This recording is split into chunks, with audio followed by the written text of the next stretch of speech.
The idea that some lives matter less is the root of all that is wrong with the world.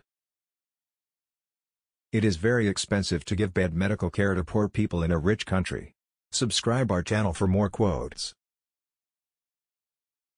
Anywhere you have extreme poverty and no national health insurance, no promise of healthcare regardless of social standing, that's where you see the sharp limitations of market-based healthcare. WLs, white liberals, think all the world's problems can be fixed without any cost to themselves. We don't believe that. There's a lot to be said for sacrifice, remorse, even pity. It's what separates us from roaches. I've been asked a lot for my view on American healthcare. Well, it would be a good idea, to quote Gandhi. We want to be on the winning team, but at the risk of turning our backs on the losers, no, it is not worth it. So we fight the long defeat.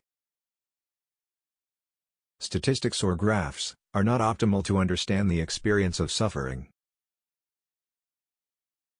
If I am hungry, that is a material problem. If someone else is hungry, that is a spiritual problem.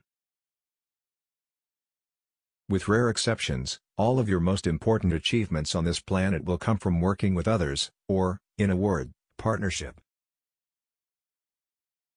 A decent provision for the poor is the true test of civilization. I said, "Neg montojo kanpe." The free man is still standing. And she replied, powerfully, "Sherry, neg mon pap jam and craze my dear, the free man will never be broken."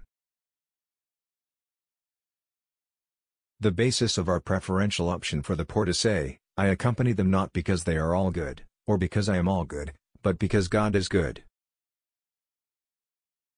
It is with this surety that we must stand with Haiti, a country whose spirit and people will never be broken, and work in solidarity toward the future the Haitian people deserve.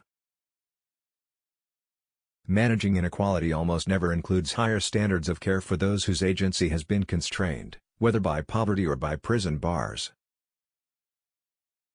As Philippe Bourgois notes, paraphrasing a warning issued by Laura Nader years ago, "Don't study the poor and powerless, because everything you say about them will be used against them." In this increasingly interconnected world, we must understand that what happens to poor people is never divorced from the actions of the powerful. Certainly, people who define themselves as poor may control their own destinies to some extent. But control of lives is related to control of land, systems of production, and the formal political and legal structures in which lives are enmeshed. With time, both wealth and control have become increasingly concentrated in the hands of a few. The opposite trend is desired by those working for social justice. There is an enormous difference between seeing people as the victims of innate shortcomings and seeing them as the victims of structural violence.